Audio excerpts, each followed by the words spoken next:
Welcome everyone to our second panel, Diplomacy is Not a Dirty Word, United States, Iran, and the Middle East. Introducing our moderator, Negar Mortazavi, who is an award-winning journalist and commentator, editor, and the host of the Iran podcast. She's also a senior fellow at the Center for International Policy based in Washington, D.C. She's been covering Iranian and Middle Eastern affairs, as well as U.S. policy toward the Middle East for over a decade. Turning it over to her. Thank you so much. Can you hear me? Thank you. Thank you so much, Etan, Jamal, Sarah, the team, for having this excellent and timely event, and to all of you who are here in the room, the ones who are watching us live. It's a pleasure and honor to be moderating this panel with top experts in the field, following the Middle East very closely, U.S. foreign policy towards the region. Let me first introduce our panelists. To my left, Stephen Simon is a distinguished fellow at Dartmouth College and a research fellow at the Quincy Institute for Responsible Statecraft here in Washington. He previously served at the National Security Council as well as the State Department, and outside the government, Stephen was deputy director of the International Institute for Strategic Studies and a senior fellow at the Council on Foreign Relations. Next to Stephen is Lara Friedman, president of the Foundation for Middle East Peace, also here in Washington. Lara is a leading authority on the Middle East with a particular expertise on how Middle East-related issues play out in Congress and in U.S. domestic politics and legislation. Lara is a former U.S. Foreign Service officer with diplomatic postings in Jerusalem, Washington, Tunis, and Beirut. And to her left is Nader Hashemi. He's an associate professor of Middle East and Islamic politics at Georgetown University. He's also director of the Al-Walid Center for Muslim-Christian Understanding at the Walsh School of Foreign Service at Georgetown. Nader is also a popular guest on our Iran podcast.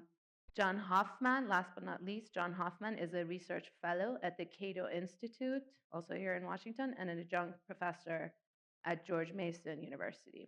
His research focuses on U.S. foreign policy in the Middle East geopolitics, and political Islam. Thank you so much. Let me first start with you, Stephen, by the next president. Now we know who the next U.S. president is going to be. We didn't know when we were planning the panel, but now we know. So let's talk about, and we have some information reporting coming about a potential pick for Secretary of State. Some names have been floating. Marco Rubio is the latest I heard for National Security Advisor and others. Talk about how you think U.S. foreign policy towards the region, the Middle East, is going to potentially shift under the next administration, considering what just happened in the campaign, Donald Trump running or presenting himself as a candidate for peace, and by contrast, in a way, pushing Kamala Harris or the Democrats into the box of war, which they've been overseeing for the past year? Well, those are easy questions, and I'm very good at predicting the future. Try. Look, in Trump's first term, he was pretty lucky because there was basically an absence of armed conflict. There were some, I thought, close calls, particularly with North Korea, at one point.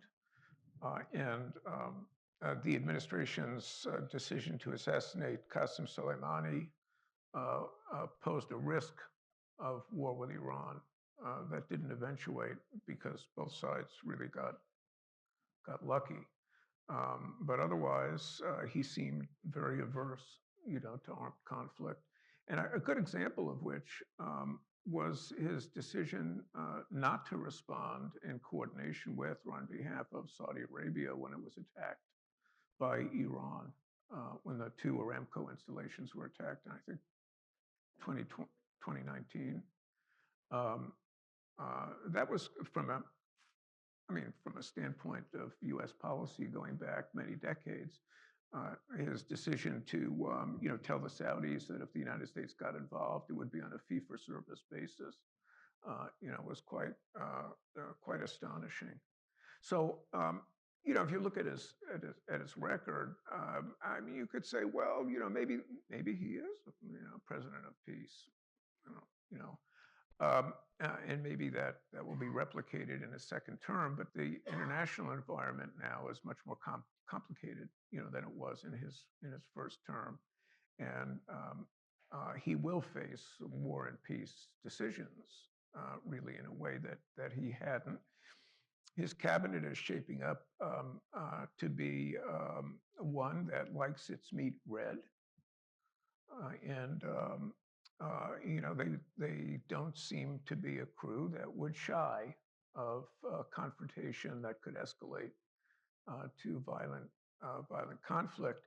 And in terms of the Middle East per se, there's Brian Hook, and presumably Joel Rayburn will be back. He had been an aide, a senior aide in the Trump administration, and he's in the first term, and he favors a confrontational U.S. posture towards the region. If he winds up in, say, Brett McGurk's current job as Middle East coordinator on the NSC, he'd be in an influential position.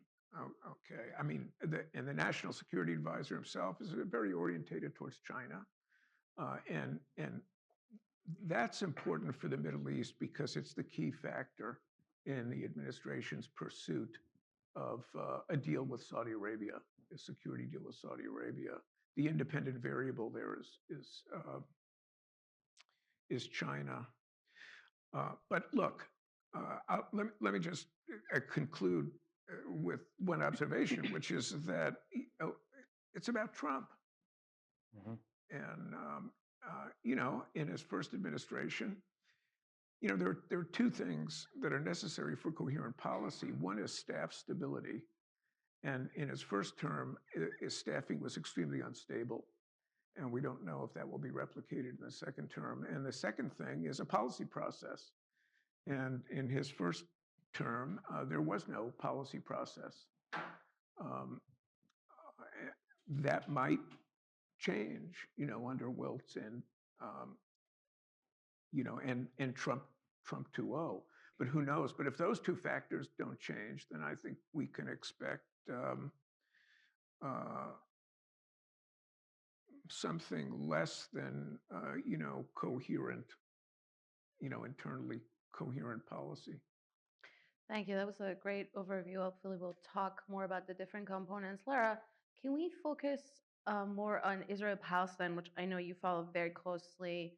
First of all, what led to what just happened? As my colleague Matt just said, I think he framed it really well. The Democrats left the peace lane wide open, and Donald Trump just came into it in the election. And do you really think there's going to be shifts in U.S. policy towards the expanding war in Gaza, now in Lebanon, considering the people that are around him? Stephen is talking about the personnel. I think in a Trump administration, personnel is policy probably more than any other administration or operation. But how do you see sort of what just happened and where we're going starting January? Those are great questions. Actually, I think I'll start with the second part first and following up on what Stephen said. I think it's important to note, if you look back at the first term of the Trump administration, there's one area of foreign policy where there was great coherence and consistency and directness of purpose and accomplishment, and it was on anything related to Israel, including the Abraham Accords, which in some ways was their hallmark achievement of their foreign policy. That is, I agree, I think personnel is policy. I also think funders are policy. I think for folks, I said to people when Trump was elected the first time, you need to take the people around him at their word. You need to take him at his word when he talks about, what his policy will be on Israel. I think it's important to pay attention this time, whether it is Marco Rubio as Secretary of State, or it is Jared Kushner, whatever role he'll play, or it's David Friedman, who's still in the mix, or any number of other people, or Elise Stefanik at the UN Security, at the UN. Fundamentally, you're putting in place a group of players who, again, have a coherence of policy and purpose, which is no daylight with the farthest right in the Israeli government, support for Israeli expansion and annexation, which comes also from people like Miriam Edelson, who I believe was his largest donor. I mean, I think it is foolhardy to not take seriously that this will be a continuation and an expansion of the policy that we saw in the first Trump administration. Israelis are taking that seriously. That's why they wanted him back. That's why they celebrated his win, and that's why people like one of the ministers, I believe yesterday, said 2025 is sovereignty in Judea and Samaria year. That is the expectation. So as a starting point, and it isn't, I don't mean to say that people should be, myopically focused on Israel, but these policy choices shape the rest of the policy in the region. They shape the U.S. interaction on Iran. They shape the U.S. interaction on Saudi Arabia. I mean, the entire Abraham Accords was a transactional process aimed at marginalizing the Palestinians for the benefit of Israel and its relations in the region. This idea of an Israel-Sunni wall against Iran, all of that. The linchpin of that is the Israel-Palestine piece, and I think that's not going to change. So, looking ahead, in terms of how the U.S. got here, how the Democrats did this, and there's going to be books written about this. I think fundamentally this is a question of the failures of the U.S. domestic political system, where we have parties that are essentially very, very sensitive. What do you call sensitive? That feel they're vulnerable on specific issues, immigration. There's a list of the hot button issues. Anything related to Israel is one of them. I actually was quoted in a New York Times piece about a month ago saying that from the perspective of Kamala's advisors, I think they probably told her you're damned if you do, damned if you don't. If you reach out, give an inch on support for Israel and caring about Palestinians, you will be accused of having betrayed Israel. And if you don't give an inch, your grassroots sees you as having betrayed them and their interests. And that led, by the way, to an entire op-ed in a Jewish paper calling me the face of the new anti-Semitism, because I said she was damned if she does, damned if she doesn't. But she clearly was. I mean, the sense that she couldn't give an inch, and yet Trump was able to actively go to the Arab American community, Muslim Americans, Palestinian, Lebanese Americans, and say, I will be different. And maybe he will be. I tend to think that the differences are not going to be about peace in the sense that any normal person means peace. I think when Mr. Trump and the people around Mr. Trump talk about peace, they're talking about their idea of peace through strength, which is, more sanctions, more threats, more military action. I think the idea of not being embroiled in foreign wars for them means boots on the ground. It doesn't apply to more weapons, more bombing, more engagement in other ways. I think it's about a boots on the ground question. And I suspect that will be the line where things will get complicated. If we actually get drawn into something where there's a boots on the ground challenge, I think that's going to be much harder for this president.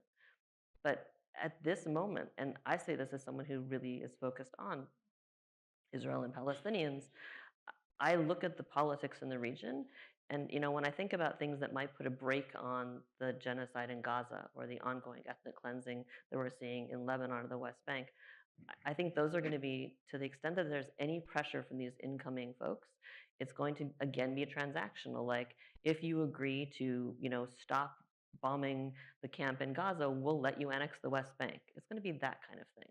It's going to be very, very painful and very transactional, and all of it is going to be geared to an agenda that is defined and almost explicitly by the Israeli right. Mm-hmm. Thank you. Nader, I want to ask you about Iran. The country just had snap presidential elections after the previous hardline presidents.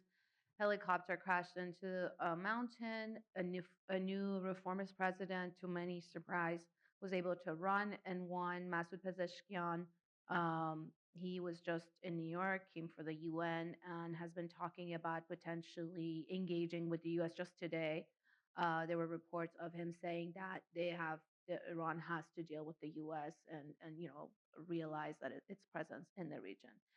And on this side, we see the new president-elect Donald Trump talks about, again, as he did in his first term, wanting a deal with Iran. He specifically said a few times that he's not interested in regime change. and is going to pursue that deal.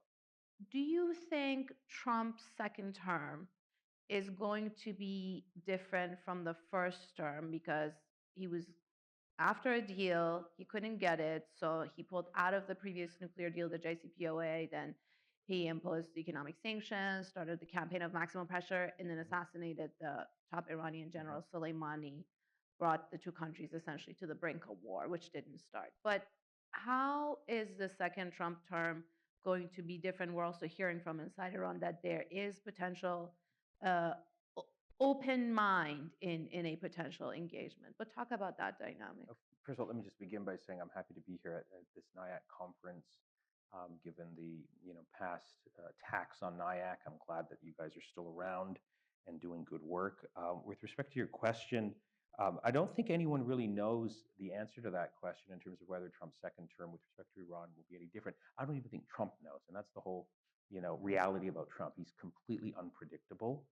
To the extent that the past is prologue, as they say, it's important to remember, and Steve pointed to this, I just want to highlight it, that on 3 occasions in Trump's first term, we almost went to war with Iran, the United States, that is. I was convinced after the Soleimani attack that we were headed to war if those Iranian missiles that hit the American bases in Iraq had killed any American soldiers. The pressure on Trump to respond would have been immense. And if you remember at the time, Trump explicitly said at that moment that he had identified 42 sites in Iran that he wanted to hit, including cultural sites. So this can easily reproduce itself. The other, I think, objective reality with respect to Trump's foreign policy is he's surrounded by, as was said, these war hawks, who I think are very encouraged by what they've been seeing in the region recently with respect to Israeli policy in Gaza and in Lebanon. And of course, what they want is an elevated and extension of that to go after what they believe is the key reason for Middle East instability, Iran. They want to take this to the next level and say this is a perfect opportunity with Israel crushing Hamas and Hezbollah and killing, Sinwar and Nasrallah. This is a perfect opportunity to rewrite the political landscape of the Middle East and go after Iran that is boxed in. That's very much their ambition. I think one of the ironies of this moment is that, ironically, the adult in the room is actually Donald Trump, who personally seems to be reluctant to go that next step. Reportedly, I don't know if this is true, but last time when it seemed like Trump was headed to war with Iran or was thinking about it, it was Tucker Carlson, who apparently had his ear and talked him back because he's an isolationist and has that sort of, influence over Trump.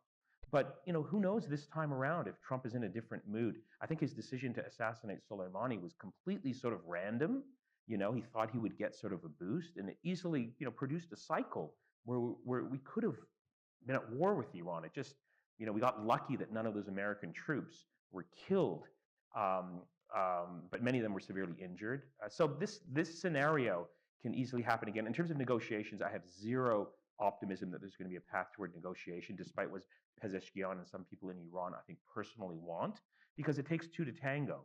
And on the American front, while Trump may talk about his desire for some sort of road to diplomacy or deal with Iran, which I think personally he would very much like because it would elevate his personal stature, all of his close advisors, and I mean these people like Rubio and Stefanik and his foreign policy team, these are all extreme war hawks, right? In many ways, some of them to the right of Netanyahu. We don't believe in diplomacy. So the question would be is how do you even get to Trump's ear to propose an option? And then on the Iran side, it's important to realize whatever Pezeshkian and some reformist voices might be saying, foreign policy in Iran is fundamentally determined by the supreme leader, and ideologically, the supreme leader and the need for having coherency among the hardline camp in Iran is predicated on a deep antagonism with the United States. I don't see that changing anytime soon, where there's going to be an attempt to establish some sort of backroom channel with support from the supreme leader to reach out to the Trump administration and say, can we strike a deal? So there's blockage and obstacles on the Iran side. And as I just said, there's huge obstacles on the American side. I think the best case scenario is if after 4 years, there is not a shooting war with Iran. I think that we can consider ourselves lucky. So the status quo, basically. The status quo, yeah. John, I want to ask you about this piece that you recently wrote saying that Israel is a strategic liability for the United States. You noted that the special relationship between the two countries actually does not benefit the United States and is endangering U.S. interests across the globe. Why do you think that is the case, sort of tying in the conversations we're having? And what would a real prioritization of American interests look like in the region? Well, first, just to start, thank you to Nye for hosting this very important event. So, in the piece, I talk about and argue that Israel is a strategic liability to the United States in the sense that it repeatedly brings the United States to outcomes that the United States claims it does not want. And we've seen this over the past year. We've seen a serious disconnect between the rhetoric of the administration saying we want a ceasefire, we want de escalation, et cetera, et cetera. But then we see Netanyahu continuing to do all of these things. And that's because the problems of the US-Israel relationship are structural in nature. This is a one-way relationship whereby one actor, the United States, provides a tremendous amount of money, military resources, and diplomatic cover for another actor, Israel, to pursue its own interests. And what I try to highlight in the piece is that American and Israeli interests do not always overlap. And a lot of times, Israel undermines US strategic interests. J.D. Vance, of all people, a couple weeks ago said this. He said American and Israeli interests don't always align. And in specific reference to war with Iran, he said America does not have interest in war with Iran. Whether or not Trump and Vance keep to this is unknown. Trump ran on a platform of vote for me, there's peace. And then he talked about blowing Iran to smithereens. So it's, if you're pro-war, vote for me. If you're anti-war, vote for me. So I don't think anybody really knows, with the erratic behavior of Trump, what he will do. But I think, from a perspective of U.S. interests, not just regarding Israel and Palestine, but across the region, we've seen this wave of escalation. Now there's a war in Lebanon. There's been in excess of 180 attacks on U.S. troops in Iraq and Syria, something that the congressman who spoke earlier didn't mention. There's been 5 U.S. deaths, 3 at the base in Al-Tanf in Jordan, 2 off the coast of Yemen trying to intercept weapons being sent from Iran to the Houthis. There's an open-ended, congressionally unauthorized military campaign against the Houthis in Yemen. So we are already waist deep in the region. So when I say that these countries in the Middle East are liabilities for the United States, I think we've seen that in the past year. And I think something key to note is Trump doesn't take office until January 20th. It's November 12th, I think. A lot can change on the ground, especially during this lame duck presidency, and as Netanyahu essentially has the escalation initiative. Thank you. Stephen, back to you. If we look back at the past 4 years, and you've been on the inside of the government, 4 years ago, candidate Biden made a lot of promises as far as U.S. foreign policy in the Middle East that he would revive a nuclear deal with Iran. He had criticized Donald Trump's pullout of the nuclear deal, the maximum pressure campaign, the assassination of Soleimani. Many Democrats did.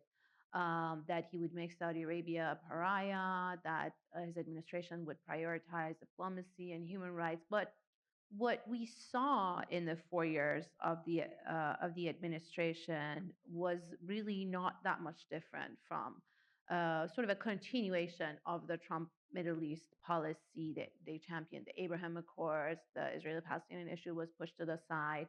Nuclear deal was not revived with Iran, and we really don't see diplomacy and human rights being prioritized in the Middle East. Why do you think that happened? And add to that sort of the talking point that we keep hearing from the administration that they don't have much leverage over Netanyahu. There were some private angry calls where the president yelled at him and called him names. But beyond that, there isn't much the U.S. can do to change the course of the war, which I think now is the centerpiece of that Middle East policy. Yeah, so I don't I don't have any inside knowledge of Biden's thinking during that period, but I think we have to bear in mind that the White House is thinking in global terms.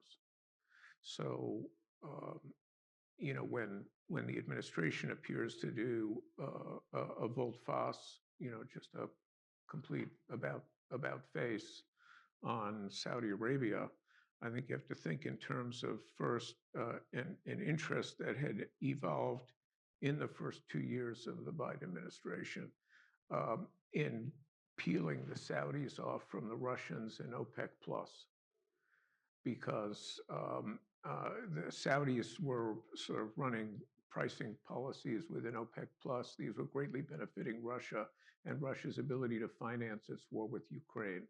So the United States really wanted to, Biden really wanted to put a stop to that, and cozying up to Mohammed bin Salman was, in the administration's view, I gather, a reasonable path to take. And at the same time, tensions with China were snowballing. They're getting considerably worse. You had military leaders in the United States openly talking about the likelihood within the next year or two of war with China. That put a premium on denying China basing in the Persian Gulf and access to oil, which it would really need quite a lot if it were fighting, especially a protracted war with the United States that might start over Taiwan or something like that. The U.S. allocates a fair amount of naval power to closing off the straits that link the Indian Ocean to Pacific to Chinese shipping in the event of a war. But it also has to allocate a fair amount of naval power to Taiwan itself and the strait between Taiwan and China. So this reinforced, the administration's perceived interest in really trying to get things going in the right direction from its perspective with Saudi Arabia, and also with the United Arab Emirates. And I was in the region, before that transition in policy and then after it, and the difference was just quite astonishing in Riyadh and Abu Dhabi. It's really, it was pretty interesting to watch. And the administration at that point in their talking points had retrojected that change in policy to the very beginning of the administration, as though Biden had never said in the campaign that the Saudis would be treated as that Saudi Arabia would be treated as a pariah. And instead, their talking points were, well, we've always, wanted to get close to Saudi Arabia, and that's so. Anyway, I think in just evaluating the administration's positions on, say, the Abraham Accord and building on those agreements, one has to take into account the global features of the administration's thinking. The hip bone is connected to the leg bone, so it might not.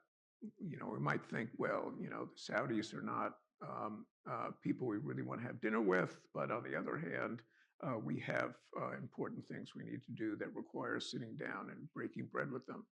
Mm-hmm. Just the mouth is saying other things, and then the bones are doing, Yeah, exactly. Lara, I want to pose the same question to you, maybe with more focus on Israel-Palestine. We saw 4 years of a democratic policy, and especially the past year, bring us an expanding war to a point that you have Arab Americans, Palestinian Americans, Lebanese Americans, Muslim Americans saying, and they did vote for Trump, saying it can't get worse than this. There was a lot of warning, don't you see this? He's the Canada war. Look at the track record in the first term. But, what the Biden candidacy or campaign had promised, and their criticism also of 4 years of Donald Trump, and what we saw in the past 4 years, especially the past year of the war, was very different. What is your critique of what happened and how we got here? That question of U.S. leverage on Israel, and also the way the war has essentially only expanded in a year. Look, Those are some big questions. I think it's worth remembering that the Biden administration didn't promise much for folks who are involved on Israel-Palestine peace. They promised to not be Trump, who had recognized Jerusalem as Israel's capital and moved the embassy and recognized annexation of the Golan, whose the principles that came out of their State Department were principles like settlements are normal and are normalized, they're legitimate, and any nation that acquires land in a defensive war has a right to keep that land, which people should be paying close attention to. That was established under the last Trump administration. Think about what that means for this next Trump administration if that's the attitude. If you got the land defensive war, you get to keep it. So they came in promising, I think, very little. And I think there was a lot sort of built into people's hopes and expectations that wasn't really promised. And then when they came in, I mean, my read of President Biden is the overarching principle he brought with him on Israel-related issues was, I'm not going to be Obama.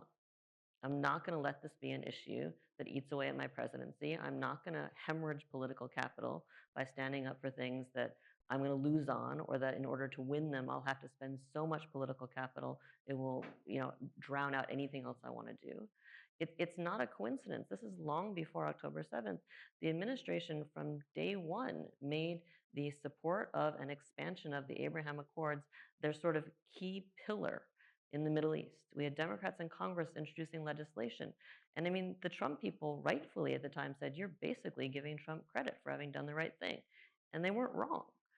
This was an administration that really ran away from having to own any changes that would anyway be ever perceived as challenging Israel or hostile to Israel or disliked by Israel. And that went through up until October 7th.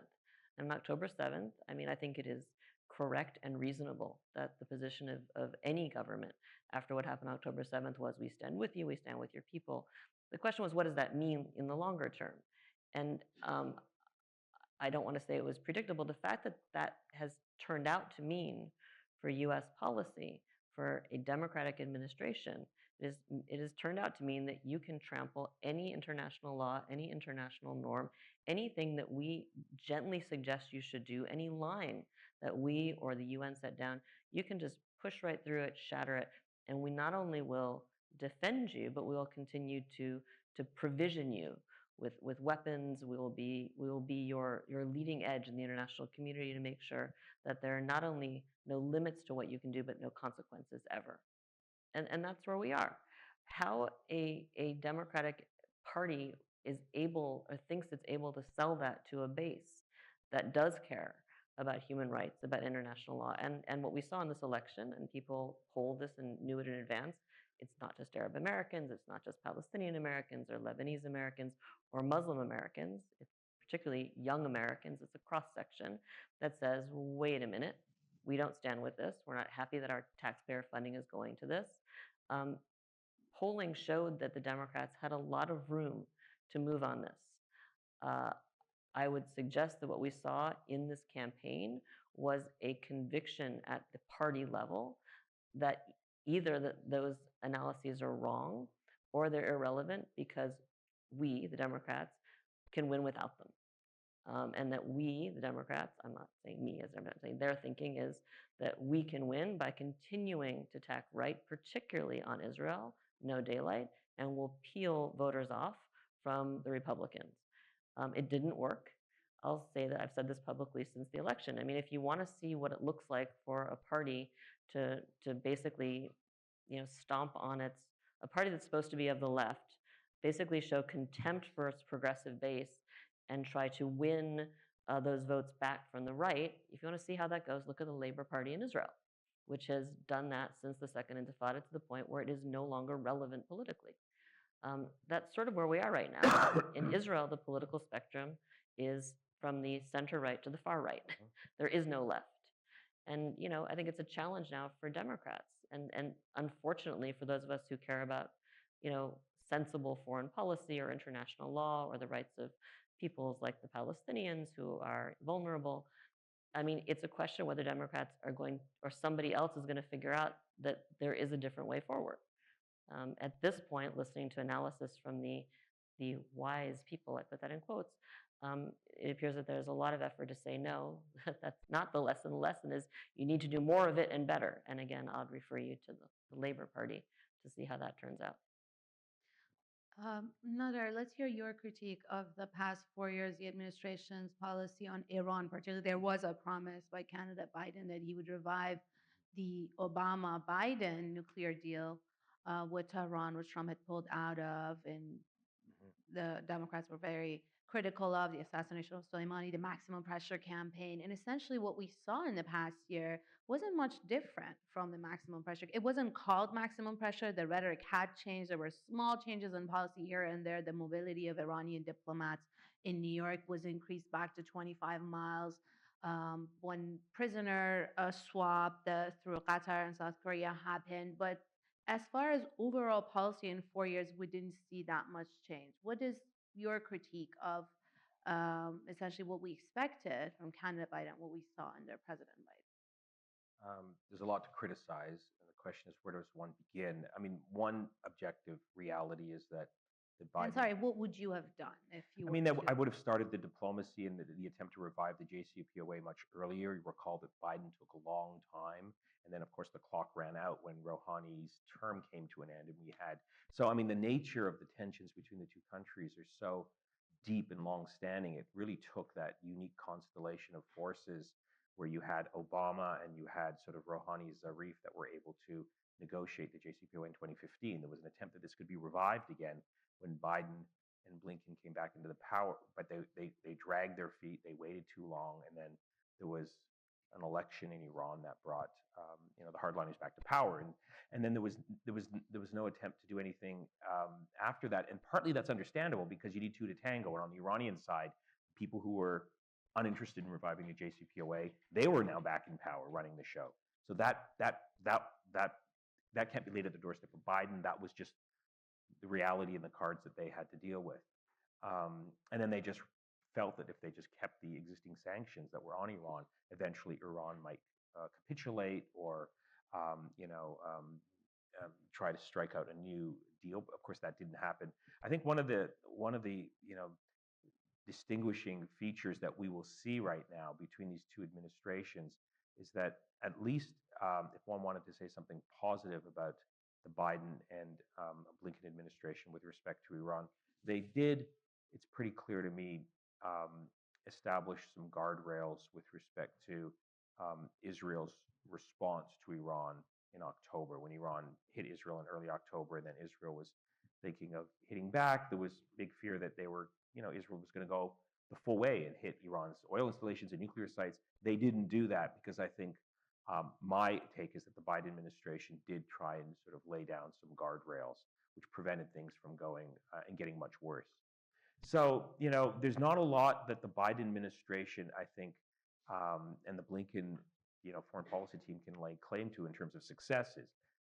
I think the legacy of what's happening in Gaza today and now in Lebanon is going to be a dark stain, and it's going to have long-standing, destabilizing ripple effects on the politics of the region in ways that we can't see right now.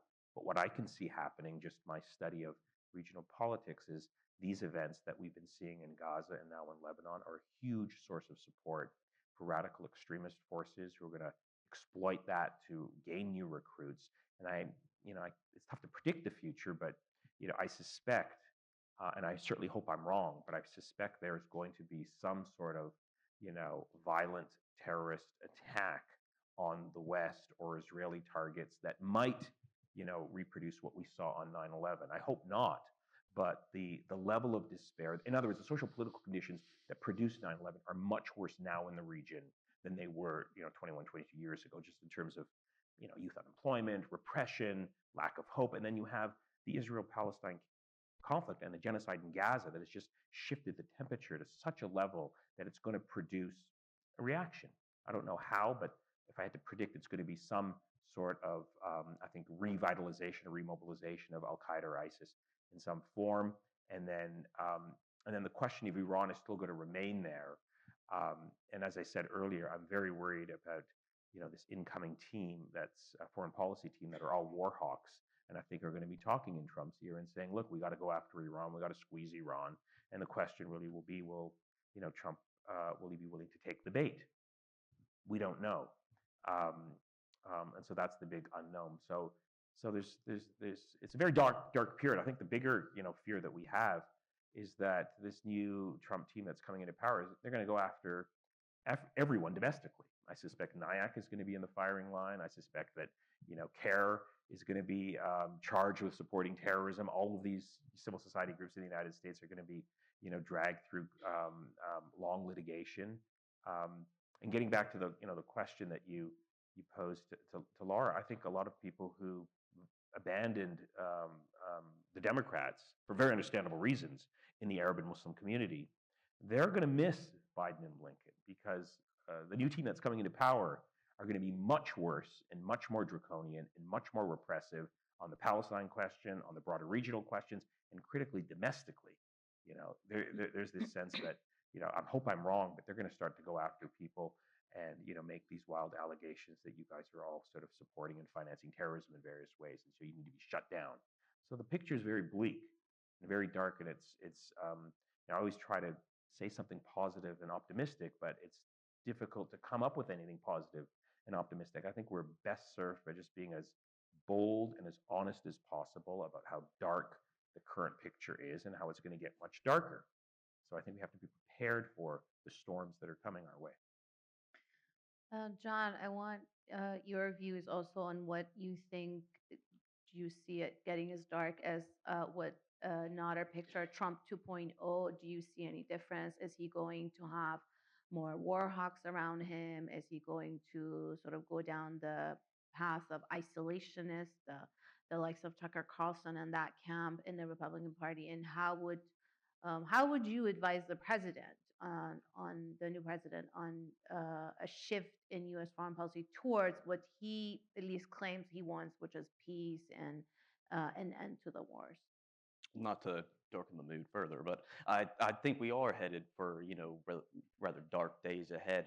If I had to go to the second part of your question first, if I had the ear of the president, which I don't, but if I did, I would say that the United States right now is facing, just put all of the atrocities that the United States has supported over decades in the Middle East aside.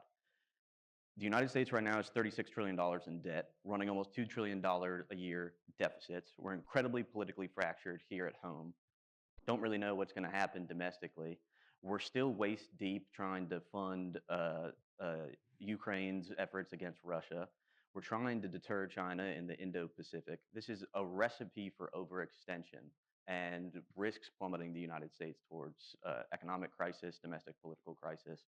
So I would say, one, prioritize and enabling what Israel's doing, funding dictators throughout the Middle East ranks pretty low on the prioritization list. But whether or not Trump will actually do that, the problems of U.S. Middle East policy are structural. They extend beyond any one political party or one person. U.S. Middle East policy for 8 decades has been rooted in really 2 pillars, and I sing this tune all the time. The first pillar, unconditional support for Israel. Second pillar, support for select Arab autocrats rooted in this myth of authoritarian stability, the idea that these select individuals are the best guarantors of U.S. interests. The Abraham Accords were an effort to merge these 2 pillars by brokering the normalization of relations. The issue keeping them from doing so historically was Palestine, but by design, the Abraham Accords sought to forcibly sideline the Palestinian issue, thinking that it could just be swept under the rug, who cares, et cetera, et cetera. We see over the past year, that's not sustainable. So what my fear is in a Trump 2.0 is that he picks up exactly where Biden left off, specifically with Saudi-Israel normalization, which is, in my view, namely the concessions that the United States is willing to provide. I'm sure many of you are familiar in normalizing relations with Israel. The United States has offered Saudi Arabia a formal security guarantee, the largest concession the United States can grant a foreign nation, and cooperation on a civilian nuclear program. So what this does is it just reinforces an American commitment to the underlying sources of instability in the region, this artificial order that's upheld via these patron-client relationships and security guarantees from the world's preeminent superpower. So my fear is that Trump goes full force forward with this Saudi-Israel normalization, packaging it as a way to stop what's happening in Gaza, preserve a two-state solution, balance against Iran, counter China, cure hunger. Like they're going to throw everything in there. So that is my greatest fear, and that comes with concessions that are just detrimental to American interests, not to mention Middle East stability and the actual fortunes of the people of the region. Let me pose the same question to the three of you. If you had the ear of the next president, I don't know if any of you do, but John made it clear he doesn't. If you had the ear of the president or the next administration, whoever they are, how would you advise them, at least on Iran, to get to the point of what they claim they want?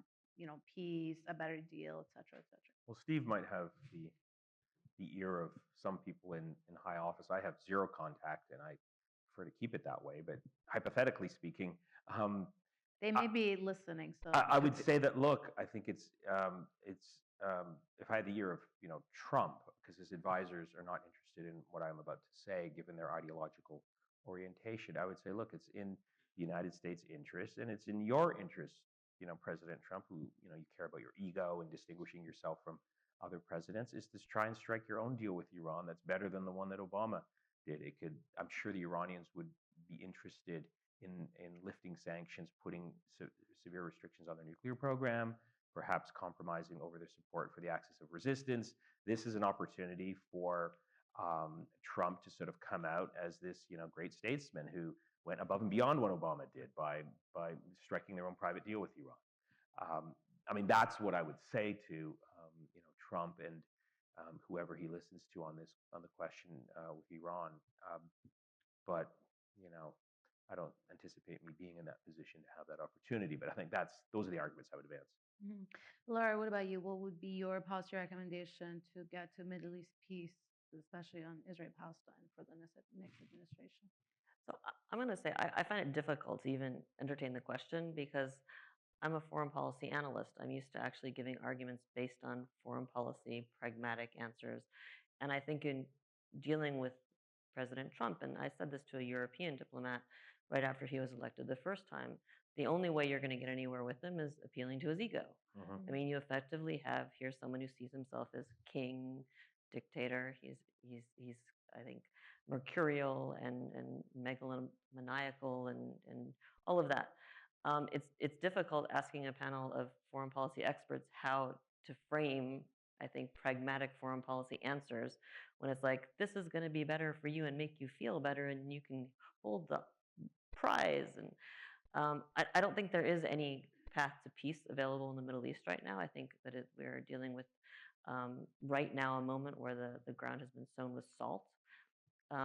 I fear that, as much as we can say that the Palestinian issue, you can't sideline it, it's gone away.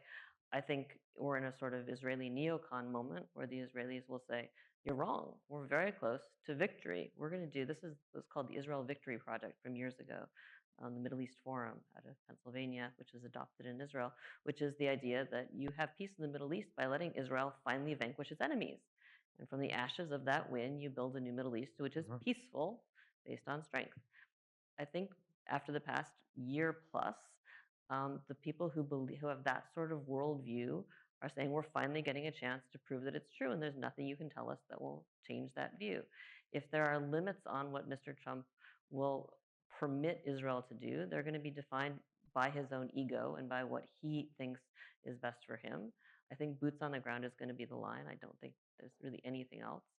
And to the extent you say you're going to win the Nobel Peace Prize, I don't see there's any path that he would take that would take him to an agreement with Iran, unless it's a path that somehow violates everything people think when they mean a peace agreement with Iran or an agreement with Iran. So I don't have a good answer for you. I will say that during the first Trump administration, I had people come and visit me in my office from the White House, and they said, this is an opportunity. There's people in the White House who want to do something that is constructive for the Palestinians to show that there's really seriousness. You need to give us ideas of things that can be done that are constructive, but that won't upset Israel. And I said, if that's the framework, you're looking for things you can do that'll be constructive and serious, but won't upset Israel, that you're basically giving me a trick question because there isn't an answer. There's nothing that can answer both of those requirements. And then you're going to blame me for not having good ideas. Mm-hmm. Well, I won't blame you. But Stephen, before I go to audience questions, what would be your policy recommendation to, I mean, regardless of who the president is or the administration, but to change course in the Middle East, also considering all of those global events that you talk about, Ukraine, China, Russia, to have sort of more of a de-escalation, less war, and a path at least towards peace? I guess I would say something like, war with Iran isn't really going to help you. That is, you, Donald Trump personally. There's nothing for you in such a war. Now's a good time to strike a bargain. You want to, do a deal.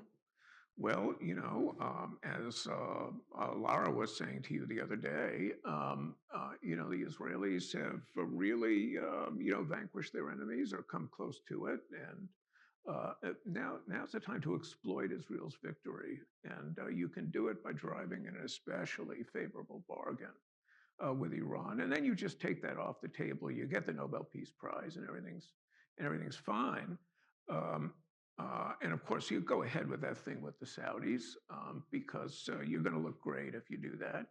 You will have surpassed your own fabulous achievement in the form of the Abraham Accords. I don't think this is going to happen. That's what I would be thinking as I entered the Oval Office. So, you need to make some concession to reality. And with the Republican majority in the Senate, and the widening, as Representative Massey, pointed to, the widening of the bipartisan pro-Israel coalition on the Hill, I don't have any serious doubt that a treaty arrangement with the Saudis would pass if it were sent up under the Case Act, to the Senate. I think it would work. And what they're thinking of now is something along, I would say, you're just thinking along the lines of the Japan or the Korea treaties from the 1950s. I think, that'll work fine. But all this is gonna it could blow up in your face, as Nader told you the day before you spoke to Lara. So you really need to get the Saudis to push for the pathway to some sort of arrangement for political independence for the Palestinians. I know, Mr. President, that's not where your head's at. You're with Jared and an economic peace and all that. And Jared did great work. I think the Saudis should have paid him $4 billion for that instead of that paltry $2 billion. But there's room there, for a little, So I'd say you got to push a little on the Palestinian side. That would be the best pitch I could make realistically. Okay, thank you. Let's see if there are audience questions. Yeah.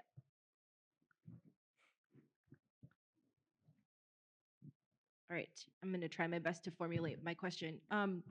So I appreciate that this conversation a lot on the outlook for diplomacy, the previous administrations, and the path we traveled on diplomacy. And the fear and anxiety I have is actually the instability of the president-elect, his impulsiveness, and the kind of unilateral things that we saw under him, like his strike on the military commander back in 2020. Some of those things have also happened under Biden. And I guess I'm interested in your thoughts about how everyday American citizens and concerned Iranians can actually think about defensive organizing in response to those moments of instability.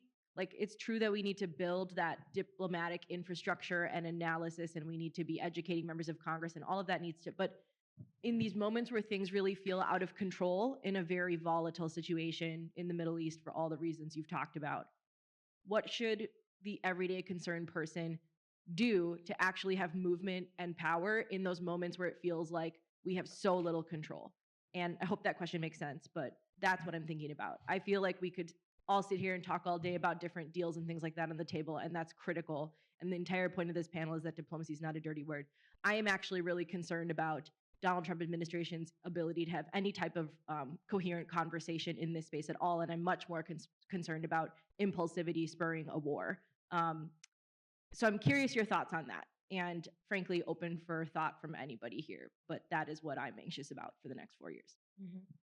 Thank you, Mitra. And let me just tie how sometimes foreign policy does impact domestic, I mean, all the time, but you mentioned the assassination of Qasem Soleimani in 2022. Immediately following it, we saw these border stoppings of Iranian students who were coming to the US with visas, sometimes even US citizens who were doing regular border crossings into Canada, and just horrifying stories of essentially how a foreign policy decision immediately had impact on the civil rights of certain minority groups in the country. But whoever wants to take that question, or maybe all of you.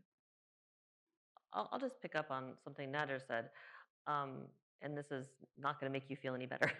I think that we need to recognize that we are in a moment. I've been using terms like new McCarthyism and Red Scare for months now. I think people need to recognize what's going on. I think this is a moment to be, eyes wide open at the challenge, whether it's for organizing or for activism or for NGOs or for academia. I've been tracking for a while the growing conflation in the language, particularly of members of Congress, when they have now conflated anti-Israel with anti-American. So those have become one and the same in much of the language, which really does feel red scary. So I think that this is a time. I think, going back to your earlier question about what to tell Mr. Trump, I do agree that we saw a lot of impulsivity, a lot of impulsiveness in the man. And I do wonder if there isn't some utility in always engaging, because he is someone who cares. He's an ego. He cares what people are saying about him. He cares what influencers are saying about him. And I think he is someone who the people around him are constantly being reevaluated for whether they're good for him. And I think that's a fair question to always push out there. Do the people who you've put around you actually serve your interests, the man, the president, the legacy? And that's something that I think activists have a way of keeping a spotlight on. I think a lot of the people around him have very clear agendas of their own, particularly when it comes to Iran, particularly when it comes to Israel. And those agendas aren't ones that he necessarily shares, and those are ones that potentially, I think, are ones that he may not be happy with when he sees that they're hurting his reputation. But the ability to maintain a voice, the Iranian American community knows this obviously well. This dates back not just to this previous Trump administration, to be under that spotlight. It's going to be worse now, and it's maybe trying to see that both as a challenge and as an opportunity to really organize harder and organize more effectively, and lawyer up and all of that. Anyone else? Well, look, I mean, it's a good question that highlights the fact that when it comes to the average citizen, the average citizen in this political system is very removed from any influence over foreign policy. I mean, this is one of the problems with our democracy, is that foreign policy decisions, particularly on the Middle East, are least subject to any sort of democratic oversight. So there's not a lot that can be done. I would say practically, as I predict we will probably head into more confrontation with Iran, reproducing what we saw in Trump's first term, is if citizens wanted to get involved to do something, is to join some sort of anti-war coalition, to sort of be prepared. I think if we're headed to war with Iran, organizing protests, civil society sort of activism that can try and draw attention to the horrors of war is probably one practical thing that can be done. On the domestic front, I completely agree with Lara that there's going to be a major crackdown on civil liberties. So if you haven't already, donate to the ACLU and other organizations that are committed to fighting these types of battles, because I think the courts are going to be one area where we have a little bit of protection against this coming onslaught that's coming our way. I mean, those are the things that have to be done. I'm sorry I can't give an answer that sort of provides sort of a magic bullet here that can provide some room for optimism that can sort of solve this situation. I think we have to just try and put as many constraints and restraints on this, this movement toward what I anticipate will be a confrontation with Iran, by doing the things that people in the United States have done in the past in terms of trying to stop an expansion of American military intervention in the Middle East. I just want to briefly respond that I appreciate all that. And the panel this morning, one of the points that we drew out is that we have to build up a really serious anti-war movement. We have to rebuild the anti-war movement in the United States across issues, across constituencies, to actually address that power balance that you're talking about, where there needs to be a return to grassroots anti-war activism across issues. And we talked about how the failure to really galvanize in that way, or the formidable efforts that still kind of fell on deaf ears, really cost us an election. And now here we are on a Tuesday talking about our governing limitations. And so I think there is a clear connection, and I appreciate your candor as we look at the next 4 years and the challenges. And I think there's a common thread about what do we need to build while we're defensive organizing so that we can be stronger going into the next round. So I appreciate the reflection, and it gives me a lot to think about and builds on the conversation we had this morning. Thank you. Thank you. Yes. Thank you. Another question. Yeah, thank you so much for that question. I actually want to build off of it. I think a lot of people in this room, when you're talking about democratic oversight of foreign policy, have been involved in the past on campaigns around the War Powers Resolution or authorization for the use of military force. I think that one of the challenges of the War Powers Resolution organizing is that you can unintentionally only argue that a war is a bad idea because it's unauthorized, not because it's bad policy. I'm curious, though, now that we're facing a trifecta, and what your sense is of the prospect for an AUMF that authorizes war against Iran, how advice you would give to people in this room around advancing War Powers Resolution to limit military engagement, and what you think some of the pitfalls might be that we can learn from how we organized to oppose military escalation under the first Trump administration. Who wants to take that? I can take it, take a first stab at it. I think going off of that idea of coalition building, it's important to also recognize the broad constituencies within the United States that are, nominally anti-war or more restraint-oriented and so on. A lot of these groups aren't just found on the left, they're found in the center, they're found on the right. I myself work for a libertarian organization. I'm a libertarian. I know that I'm assured every election knowing that my candidate will never win. But there are constituencies outside of any one political party or one part of the political spectrum that see eye to eye on this issue. And I think in trying to build such a broad coalition as possible, we need to take into account all of these, different constituencies. Anyone else? I'll just weigh in on the AMF. I mean, I think people need to be prepared for the way this administration is going to govern based on what we saw last time and based on what we've heard. I don't think an AMF will make or break anything. I think if they decide, the current administration is at war in Yemen without an AMF. I think the argument will be if war escalates, most likely because of what happens with Israel, that we will join in, and they're not going to ask for permission or forgiveness. They just will. I think this president's pretty clear. He plans to govern as a dictator and expects the Senate to rubber stamp what he's doing and doesn't really care what the grassroots thinks. And this isn't to say that grassroots organizing doesn't matter, but I tend to think that this president is more concerned about someone saying, if you do this, gas prices are going to rise tremendously. You're going to lose money. The people who support you are going to be furious. I think, again, boots on the ground. The people who voted for you don't want their sons dying in another foreign war. I think there are some clear limits in there, and they are largely limits that are shared between the right and the left. And they speak much more to the populist part of Trump and wanting to address those populist concerns. I, like many people, actually got out when Trump was elected the first time and, wandered around in a giant march on Washington, which they truly did not give a crap about. Which, to be fair, I mean, the previous administration, two back, didn't care about us marching against war with Iraq, right? I think there's going to be a lot of cross-partisan, trans-partisan unanimity on some things that places this administration shouldn't go because of what they'll do domestically. I think it's going to require a different kind of thinking, a different kind of organizing than people have done before. And I think that same different kind of thinking and organizing is going to have to shape the next election if people want something different in the next election. Questions? We're also, I don't know if we can take questions from the online audience. There is a large audience also watching us online if there's any way. Okay.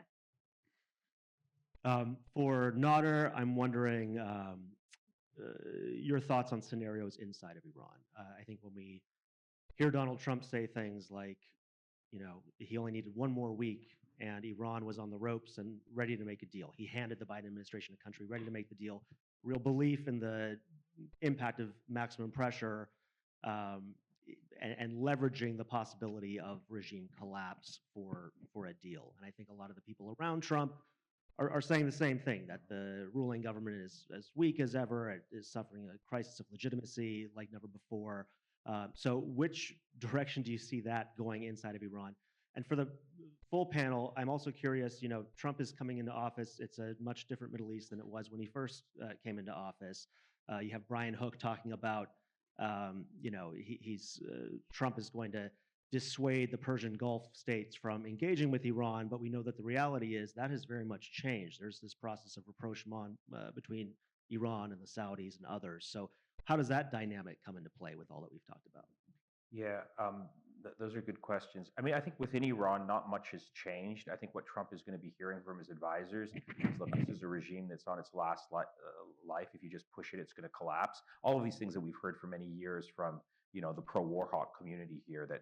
But objectively speaking, I don't see that being the case. I think it's pretty clear that the regime still has a lot of muscle. I don't think it has popular support, but I think the opposition in Iran is still very broken and fractured.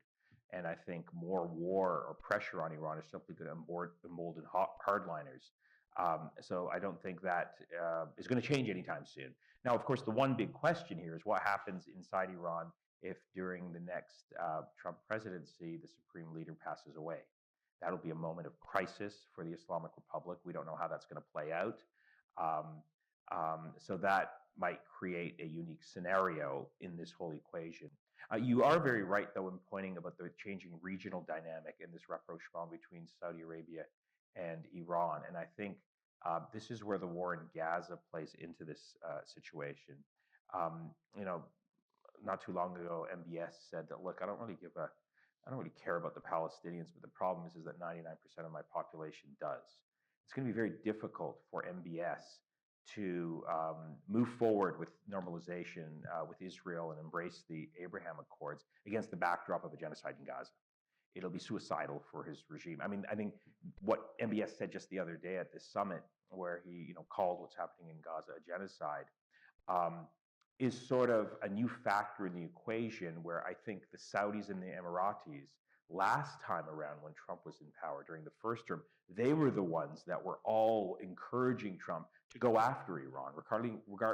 Recall when MBS came here on his first trip in 2018, he was saying things like, look, the problem with Iran is that, the supreme leader is worse than Hitler, because Hitler just wanted to conquer Europe and the supreme leader allegedly wanted to conquer the whole world. And so they were very much, I think, reinforcing this narrative that Trump had to play hardball. That's changed now, because I think the regional dynamic with respect to what's happening in Gaza and Lebanon has constrained these Arab dictators domestically. They realize that any further attack on another Muslim country in the region is not going to play well domestically for these Arab dictators. So they're not going to this time around. The other factor is I think the Saudis realize that, look, they want to build this, 2030 vision. They want to expand their economic base. More regional destabilization and attacking Iran is not in their interest. So those are new developments that I think will that are in play this time around in the second Trump term that weren't in play last time when these same Arab dictators were very much in favor of the United States attacking Iran. So that's how I see it. Mhm. I don't see that side of. Questions? Yes.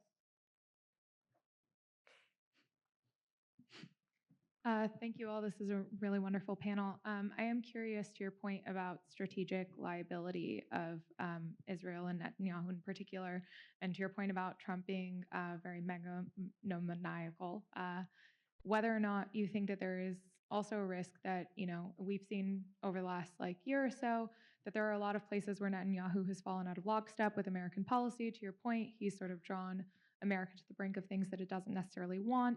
To what extent do you think that that could actually throw a wrench in what I think Israel thinks will be a really beautiful partnership and perhaps sort of turn the tide in another favor? It seems like the Saudis tend to want to play ball with Trump a bit more. It seems like there are other powers at play. Putin and Xi seem to be, pretty buddy-buddy with Trump, and they don't actually seem to be too tied to the Israel issue, if you will. What do you think that sort of those foreign alliances at play would mean for the Trump presidency going forward? I know that his cabinet is looking very hawkish, but to your point about Trump's ego, I do think that the buck stops with him. If that lockstep were to fall out of place, where do you see that sort of happening potentially, and what do you think the ramifications of that would be? We're short on time. How many more questions? Maybe we can take a round and then come back to the speakers. One here. I think there was one in this room. Anyone on this side? One over there, Maya. Back.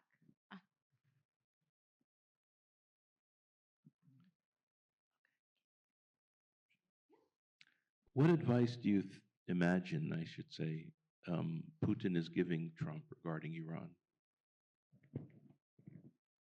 Okay. And looks like we have an online question. Let me also read that, and then I'll come back to all of you.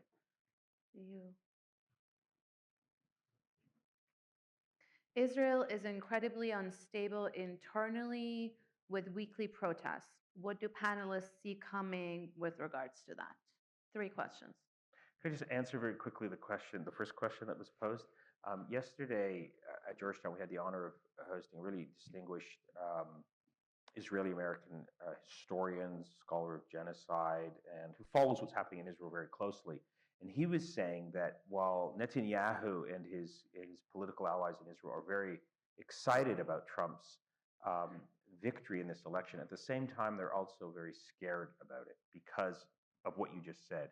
There's a certain element of unpredictability. You don't know if you offend Trump in the wrong way, what the implication might be. And so I hadn't thought about that, but I think that that is objectively the case.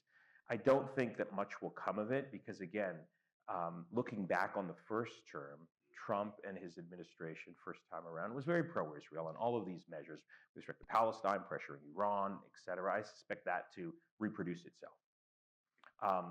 But again, there is that one element there that Trump is very much driven by his ego, and if he perceives that Netanyahu has crossed him, there might be some, pushback. But I suspect if there is a pushback, it's going to be very limited, and it's not going to be what some people are hoping, that he's going to try and, really go hard against Israel and quarantine them and punish them and pressure them in any significant way that could, change things for the better. Anyone else? The other question? Yeah, just to go off what Nader said, I think, anybody who tells you what Trump is going to do is trying to sell you a bill of goods, because I don't think Trump knows what he's going to do. And I think, as was mentioned in the first panel, personnel really is policy here. So as you start to see him surround himself with people like Rubio or Stefanik or Waltz, or I saw Lindsey Graham floated as Secretary of Defense. I guess George Bush was busy. So you should see that there's been a reluctance in Washington on both sides of the aisle to buck the broad strokes of U.S. Middle East policy. So I'm skeptical because for Trump to do so would be going against decades of policy inertia.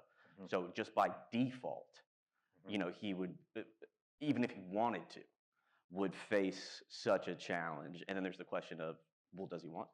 And when he was in office last time, he gave, you know, Israel essentially everything that it wanted. So I think you just need to, viewed in that context, you know, it's a tremendously uphill battle.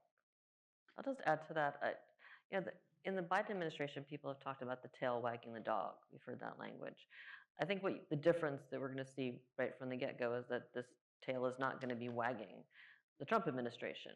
But the Trump administration and the tail seem to be, I'm sorry to belabor this metaphor, they seem to be pretty well aligned based on the last administration and based on the personnel and the donors going into this new administration.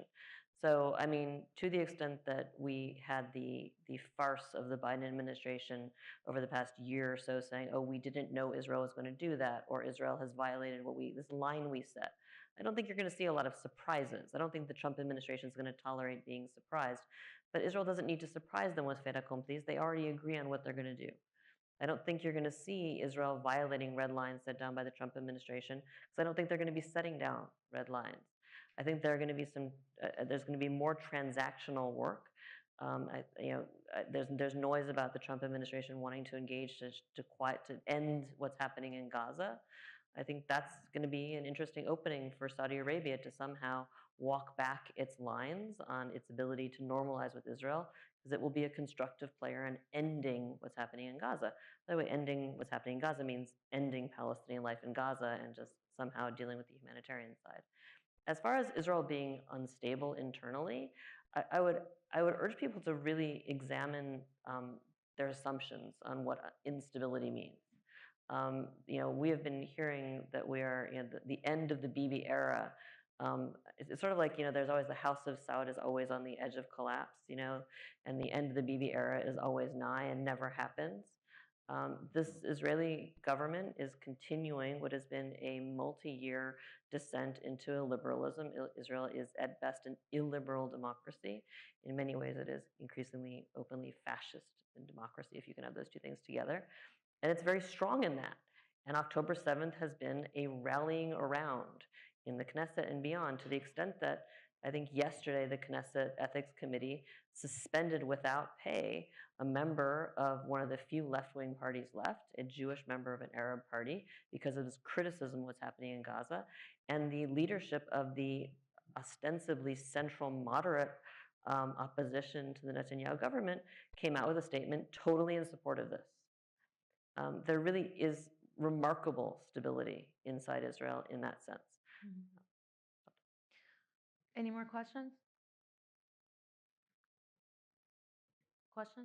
And okay, all right. Maybe final thoughts, Stephen. Anything positive they can walk out with? A lot of darkness. Well, let's see. Thanksgiving is coming. It's something to look forward to. Now, the only thing I would add is just a note of caution. I mean, we have to sort of, in a way, be agnostic about what we're gonna see. I mean, I think the expectations that the panel has expressed, at least as I've understood them, are all reasonable. And you know, I'm nothing if not an admirer of worst case scenarios. I've always applied that to my own personal life, and you know, it seems to have worked out pretty well. So let's go with the worst case scenarios, while bearing in mind that things may not turn out to be as bad as we think they might be. Okay, we're at time, and let's leave it at that. Thank you so much. Thanks to everyone for listening here, the audience tuning in online, and to the panelists, Stephen Simon, Lara Friedman, Nader Hashemi, and John Hoffman. Thank you. Thank you.